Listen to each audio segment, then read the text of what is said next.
ഇതൊരു requested video ആണ്. TKM college of engineering കൊല്ലത്തിൻ്റെ ജോയിനിങ് ഷെഡ്യൂളും ഇൻസ്ട്രക്ഷനും ഒന്ന് പറയുമെന്ന് റിക്വസ്റ്റ് കണ്ടിട്ടുണ്ടായിരുന്നു. എന്തായാലും TKM ഇപ്പോഴാണ് അവരുടെ വെബ്സൈറ്റിൽ ഇൻഫർമേഷൻ ഇട്ടേക്കുന്നത്. നമുക്കതൊന്ന് നോക്കാം. വളരെ ക്ലിയർ ആയിട്ട് നല്ലൊരു പേജാണ്. വളരെ ക്ലിയർ ആയിട്ട് അവരെല്ലാ കാര്യങ്ങളും ഇട്ടിട്ടുണ്ട്.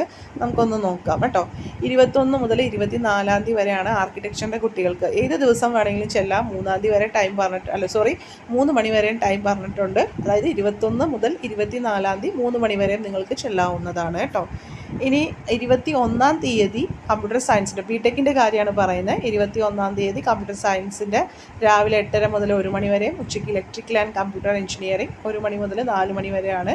22 തീയതി ഇലക്ട്രോണിക്സ് ആൻഡ് കമ്മ്യൂണിക്കേഷനാണ് രാവിലെ, ഉച്ചയ്ക്ക് വേറെ കാര്യങ്ങളൊന്നുമില്ല. 23 തീയതി ഇലക്ട്രിക്കൽ ആൻഡ് ഇലക്ട്രോണിക്സ് എഞ്ചിനീയറിംഗ് ആണ്, ഉച്ചയ്ക്ക് കെമിക്കൽ എഞ്ചിനീയറിങ്ങും. 24 തീയതി സാറ്റർഡേയും ഇവിടെ കൊടുത്തിട്ടുണ്ട്. ഓക്കെ, എല്ലായിടത്തും ഉണ്ടല്ലേ. സാറ്റർഡേയും കൊടുത്തിട്ടുണ്ട്. മെക്കാനിക്കൽ എഞ്ചിനീയറിംഗ് ആണ് രാവിലെ, ഉച്ചയ്ക്ക് വേറെ ഒന്നുമില്ല. 27 തീയതി സിവിൽ എഞ്ചിനീയറിംഗ് ആണ്. ഉച്ച കഴിഞ്ഞ് ഈ ദിവസങ്ങളിൽ ചേരാൻ പറ്റാത്ത ഏത് ബ്രാഞ്ചിലുള്ള കുട്ടികൾക്കും ചെല്ലാൻ പറ്റും. ശരിക്കും പറഞ്ഞാൽ ഇതൊരു ദിവസം അങ്ങനെ കൊടുക്കേണ്ടതാണ് എല്ലാ കോളേജസുകാരും. അത്രയ്ക്ക് കോഴ്സുകൾ വലിയ കൂടുതലായിട്ടില്ലെങ്കിൽ അങ്ങനെ ഒരു ഡേറ്റ്, ഇപ്പോൾ വേണമെങ്കിൽ ഇവർക്ക് സിവിൽ എഞ്ചിനീയറിംഗ് വേറൊരു ദിവസം കൊടുത്തിട്ട് ആ ഒരു ഫുൾ ഡേ കൊടുക്കാമായിരുന്നു. കാരണം കിസാറ്റിൻ്റെ റിയൽ ടൈം അലോട്ട്മെൻറ്റും ഒക്കെ നടക്കുന്നുണ്ട്. അപ്പോൾ കുട്ടികൾ കുറച്ച് പേരെങ്കിലും ആ ഒരു ഡേറ്റ് വരെ ഒന്ന് വെയിറ്റ് ചെയ്ത് ആഗ്രഹിക്കുന്നവരുണ്ടാവും. അപ്പോൾ അവർക്കൊക്കെ ഒരു നല്ലതായിരുന്നു ഇങ്ങനെ എല്ലാ കോളേജസും ഒരു ഉച്ച കഴിഞ്ഞിട്ട് ഇങ്ങനെ കൊടുത്തേക്കുന്നെങ്കിലും കൊടുക്കേണ്ടതായിരുന്നു. ചില കോളേജിൻ്റെ വെബ്സൈറ്റ് നോക്കുമ്പോൾ അങ്ങനെ ഇല്ല. അപ്പോൾ അത് വിഷമമുണ്ട്. നിങ്ങൾ ആ ഒന്ന് നോക്കുക കേട്ടോ വെബ്സൈറ്റ്. അങ്ങനെ ആദ്യം നമ്മൾ പറഞ്ഞ ചില കോളേജിൻ്റെ വെബ്സൈറ്റിൽ അങ്ങനെ ഉണ്ടായില്ല. പക്ഷേ നിങ്ങൾ വെബ്സൈറ്റ് ഒന്ന് നോക്കുക അങ്ങനെ എന്തെങ്കിലും ഇൻസ്ട്രക്ഷൻ ഉണ്ടോ എന്നുള്ളത്. പിന്നെ രജിസ്റ്റർ ഓൺലൈൻ ത്രൂ ET ലാബിൻ്റെ വെബ്സൈറ്റ് തന്നിട്ടുണ്ട്. നമുക്ക് അതിലേക്ക് പോകാം. അതിനുമുമ്പ് ഇതൊന്നും നമ്മുടെ ഈ പേജ് കംപ്ലീറ്റ് ചെയ്തിട്ട് അതിലേക്ക് പോയിട്ട് പറയാം കേട്ടോ. നമ്മുടെ സർട്ടിഫിക്കറ്റ് ഏതൊക്കെയാണ് വേണ്ടതെന്ന് ഇവിടെ ക്ലിയർ ആയിട്ട് കൊടുത്തിട്ടുണ്ട്. അലോട്ട്മെൻറ്റ് മെമ്മോ 2 സെക്കൻഡ് ഫേസിലെ, പിന്നെ 10th സർട്ടിഫിക്കറ്റ് ഒരു കോപ്പി പറയുന്നുണ്ട്. അപ്പോൾ നിങ്ങൾ ഈ ഓർഡറിൽ തന്നെ വെക്കണം കേട്ടോ. അലോട്ട്മെൻറ്റ് മെമ്മോ ഫസ്റ്റ് എടുത്ത് വെക്കുക. വേണമെങ്കിൽ ഒരു കോപ്പിയും കൂടി അതിൻ്റെ വെച്ചോളൂ, ചിലപ്പോൾ അത് ആവശ്യം വരുമായിരിക്കും. പിന്നെ 10th സർട്ടിഫിക്കറ്റ് ഒറിജിനലും ഒരു കോപ്പിയും. ഇവർ കോപ്പി അറ്റസ്റ്റ് ചെയ്യുന്ന കാര്യമൊന്നും പറഞ്ഞിട്ടില്ല. സോ അറ്റസ്റ്റ് ചെയ്തുണ്ടെങ്കിൽ നല്ലത്. നിങ്ങൾ ഗസ്റ്റഡ് ഓഫീസറെ കൊണ്ട് അറ്റസ്റ്റ് ചെയ്യിച്ചതുണ്ടെങ്കിൽ അത് നല്ലത്. അല്ലെങ്കിൽ നിങ്ങൾ സെൽഫ് അറ്റസ്റ്റഡ് ആണെങ്കിൽ അങ്ങനെ വെക്കാം.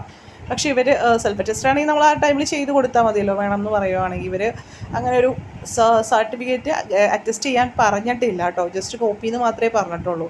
പിന്നെ അഡ്മിറ്റ് കാർഡ്, ഡേറ്റ ഷീറ്റ് അതിൻ്റെ 2 കോപ്പി പറയുന്നുണ്ട്. പിന്നെ ഒറിജിനൽ മാർക്ക് ലിസ്റ്റ് +2ൻ്റെ അതിൻ്റെ ഒരു കോപ്പി പറയുന്നുണ്ട്. TCCC, അതുപോലെ ഫിസിക്കൽ ഫിറ്റ്നസ് സർട്ടിഫിക്കറ്റ്, നാറ്റയുടെ സ്കോർ പറയുന്നത് ആർക്കിടെക്ചറിൻ്റെ കുട്ടികൾക്കാണ്. എൻട്രൻസ് കമ്മീഷർക്ക് അടച്ച ഫീസിൻ്റെ റെസിപ്റ്റ്. പിന്നെ ഇവിടെ ഫീസ് കറക്റ്റായിട്ട് പറയുന്നുണ്ട്. 22,750 രൂപയാണ് SC ST ഒഴിച്ച് ബാക്കി എല്ലാവർക്കും കൊടുക്കേണ്ടത് കേട്ടോ.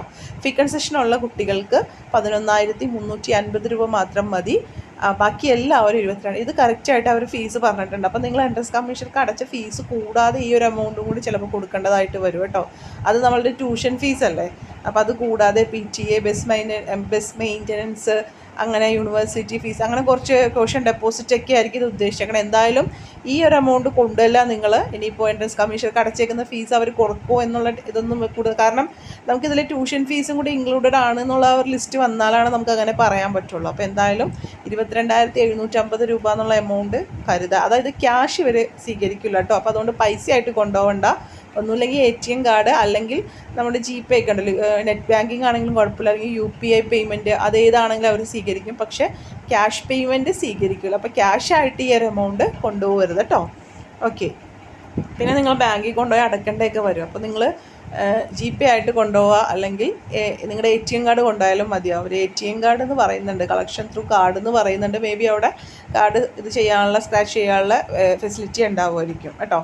പിന്നെ ക്ലെയിം ഫോർ റിസർവേഷൻ, നിങ്ങൾ ഏതെങ്കിലും റിസർവേഷൻ ക്ലെയിം ചെയ്യുന്നുണ്ടെങ്കിൽ അത് റിലേറ്റഡ് ആയിട്ടുള്ള സർട്ടിഫിക്കറ്റ്. പിന്നെ any other document required in allotment memo, നിങ്ങളുടെ അലോട്ട്മെൻറ്റ് മെമ്മോയിൽ എന്തെങ്കിലും കൂടുതലായിട്ട് ഇതിൽ പറയുന്ന എന്തെങ്കിലും കൂടുതലായിട്ടുള്ള സർട്ടിഫിക്കറ്റ് പറയുന്നുണ്ടെങ്കിൽ അലോട്ട്മെൻറ്റ് മെമ്മോയിൽ പറയുന്ന ആ ഒരു സർട്ടിഫിക്കറ്റും കൂടി കരുതാം. പിന്നെ hostel details are available on the college website. നിങ്ങൾക്ക് ഹോസ്റ്റൽ വേണമെന്നുണ്ടെങ്കിൽ അതിൻ്റെ പ്രത്യേക ഇൻസ്ട്രക്ഷൻ വെബ്സൈറ്റിലുണ്ട്. ചിലപ്പം ഫോൺ നമ്പറും ഉണ്ടാവും. അപ്പോൾ അതിൽ നിങ്ങൾക്ക് വിളിച്ചിട്ട് കോൺടാക്റ്റ് ചെയ്യുക കേട്ടോ. പിന്നെ രജിസ്ട്രേഷൻ്റെ പ്രൊസീജിയർ, നിങ്ങൾ ET ലാബ് രജിസ്ട്രേഷൻ ചെയ്യുക, fill in all relevant information and upload the soft copies of required documents എന്ന് പറയുന്നുണ്ട് കേട്ടോ. Complete the registration process before coming to college which will help you to complete the admission process earlier.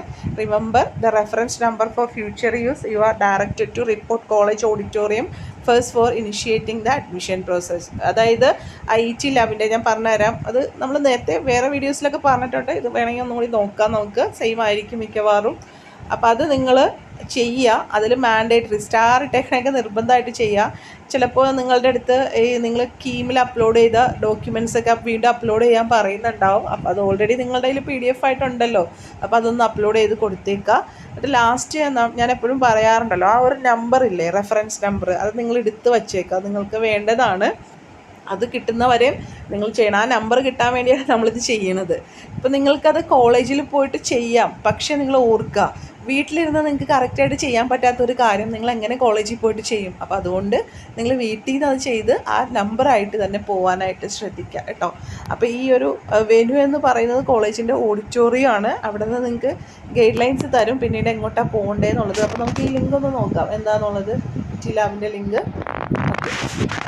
അപ്പോൾ നിങ്ങൾ ആ ലിങ്കിൽ click ചെയ്യുമ്പോൾ ഇവിടെ വരും TKM കോളേജ് ഓഫ് എഞ്ചിനീയറിംഗ് വരും. ഇവിടെ BTech റെഗുലർ എല്ലാമാണ് നിങ്ങൾ ക്ലിക്ക് ചെയ്യേണ്ടത്, ഫസ്റ്റ് കാണുന്നത്. ആ ബോക്സിൽ ക്ലിക്ക് ചെയ്ത് കഴിയുമ്പോൾ നിങ്ങൾക്ക് ഇതുപോലൊരു പേജ് വരും. ഇതിൽ നമ്മുടെ ഡോക്യുമെൻറ്റ്സിൻ്റെ ഒന്നും കൂടി പറഞ്ഞേക്കണതാണ്, ഏതൊക്കെ ഡോക്യുമെൻറ്റ്സ് വേണം എന്നുള്ള കാര്യം പറഞ്ഞേക്കണതാണ്. എന്നിട്ട് click this check box to continue admission. അപ്പോൾ അതിൽ നിങ്ങൾ ക്ലിക്ക് ചെയ്യുക. ഓക്കെ, അപ്പോൾ നമുക്ക് അടുത്തൊരു പേജിലേക്ക് അതൊന്ന് വായിച്ച് നോക്കുക, എന്നിട്ട് അതിൽ ക്ലിക്ക് ചെയ്യാം. ഓക്കെ, എന്നിട്ട് നമ്മുടെ പേഴ്സണൽ ഡീറ്റെയിൽസ് ഞാൻ പറഞ്ഞല്ലോ, സ്റ്റാർ ഇട്ടേക്കണൊക്കെ മാൻഡേറ്ററി ആണ്, നിർബന്ധമായിട്ട് കൊടുക്കണം. സ്റ്റാർ ഇല്ലാത്തത് നിങ്ങൾക്ക് അറിയാമെങ്കിൽ കൊടുത്ത് വിട്ടേക്കുക, ഇല്ലെങ്കിൽ പോട്ടെ, കുഴപ്പമില്ല. അതുപോലെ തന്നെ ഡേറ്റ് ഓഫ് ബർത്ത് ഇതിലെ സർട്ടിഫിക്കറ്റിലെ പോലെ തന്നെ വേണം. പിന്നെ നമ്മുടെ റിലീജിയനും കാസ്റ്റും ഒക്കെ സർട്ടിഫിക്കറ്റിലുണ്ടാവും. ലൈക്ക് നമ്മുടെ കീവിൻ്റെ പ്രൊഫൈലിൽ നമുക്ക് കാണാൻ പറ്റും. അപ്പോൾ അതിവിടെ ചൂസ് ചെയ്യാനായിട്ട് ഓപ്ഷൻ ഉണ്ട്, കണ്ടോ. അതിങ്ങനെ ഇതിൽ ഏതാണോ നിങ്ങളുടെ സർട്ടിഫിക്കറ്റിൽ കൊടുത്തേക്കണം, റിലീജിയൻ്റെ നേരെ ഏതാണ് കൊടുത്തേക്കണം അത് ചൂസ് ചെയ്യുക, കാസ്റ്റിൻ്റെ നേരെ ഏതാണ് കൊടുത്തേക്കണം അത് ചൂസ് ചെയ്യുക. പിന്നെ നിങ്ങൾക്ക് ഇപ്പോൾ കീമിൽ ഏതെങ്കിലും റിസർവേഷൻ കിട്ടിയിട്ടുണ്ടെങ്കിൽ എലിജിബിൾ റിസർവേഷൻ കാറ്റഗറി എന്നാണ്, അത് ഇതുപോലെ ഡ്രോപ്പ് ഡൗണിൽ നിങ്ങൾക്ക് ഏതാണ്, നിങ്ങൾ ഏത് റിസർവേഷനാണ്, EWS ആണോ, ഈഴവയാണോ, ജനറൽ ആണോ, അങ്ങനെ ഏതാണോ അത് ടിക്ക് ചെയ്ത് കൊടുക്കുക. ഓക്കെ, പിന്നെ ആധാർ നമ്പർ കൊടുക്കുക. ഫിസിക്കലി ഡിസേബിലിറ്റി നിങ്ങൾക്ക് എന്തെങ്കിലും ഉണ്ടോ എന്നാണ് ചോദിച്ചേക്കണം, അതുള്ളവരാണെങ്കിൽ അങ്ങനെ കൊടുക്കുക, ഇല്ലാത്തവർ നോ എന്ന് കൊടുക്കുക. അങ്ങനെ നമുക്ക് ഇത്രയും പേജസ് വരുന്നുണ്ട്, 1 2 3 4 5 6 7 8 9 പേജ് വരുന്നുണ്ട്. അപ്പോൾ ഓരോ പേജും സേവ് ആൻഡ് നെക്സ്റ്റ് കൊടുത്ത് പോവാം. നിങ്ങൾക്ക് എന്തെങ്കിലും മിസ്റ്റേക്ക് ഉണ്ടെങ്കിൽ അത് ക്ലിയർ ചെയ്ത് പോവാം, അല്ലെങ്കിൽ അടുത്ത പേജിലേക്ക് സേവ് ആൻഡ് നെക്സ്റ്റ് കൊടുത്ത് ലാസ്റ്റ് പേജ് വരെ ചെയ്ത് റെഫറൻസ് നമ്പർ കിട്ടുന്നവരെ ചെയ്യുക കേട്ടോ. ഇതാണ് TKMൻ്റെ, നിങ്ങൾക്ക് ക്ലിയർ ആയിട്ടുണ്ടെന്ന് തോന്നുന്നു. ചിലപ്പോൾ നിങ്ങൾ ഇത് ലാസ്റ്റ് ചെയ്ത് കഴിയുമ്പോഴേ ടു കംപ്ലീറ്റ് ക്ലിക്ക് ഹിയർ എന്ന് പറഞ്ഞിട്ടൊരു ലിങ്ക് ഉണ്ടാവും. അപ്പോൾ അങ്ങനെ അതിൽ ക്ലിക്ക് ചെയ്ത് കഴിയുമ്പോൾ ഈ അപ്ഡേറ്റ് ആപ്ലിക്കേഷൻ എന്നുള്ള ഒരു ലിങ്ക് തന്നെയായിരിക്കും ചിലപ്പോൾ കാണുന്നത്, ഇതുപോലെ ആയിരിക്കും കാണുന്നത്. അവിടെ enter reference number, enter date of birth എന്ന് പറഞ്ഞിട്ട് എന്തെങ്കിലും ഉണ്ടോ എന്നുള്ളത് എങ്കിൽ അതിലേക്കും കൂടി ഒന്ന് പോയി നോക്കുക കേട്ടോ. എനിക്ക് ഇതിപ്പോൾ പുതുതായിട്ട് വന്നേക്കുന്നതാണ് ഈ വർഷം എന്ന് എനിക്ക് തോന്നുന്നു. സാധാരണ ഒരു റെഫറൻസ് നമ്പർ കിട്ടുന്നവരെ നമുക്ക് ചെയ്യാനുണ്ടായുള്ളൂ. അപ്പോൾ എന്തായാലും ആ റെഫറൻസ് നമ്പർ നിങ്ങൾ എടുക്കുക കേട്ടോ. അപ്പോൾ ഇത്രയാണ് കാര്യങ്ങൾ. Take care, stay blessed, thank you.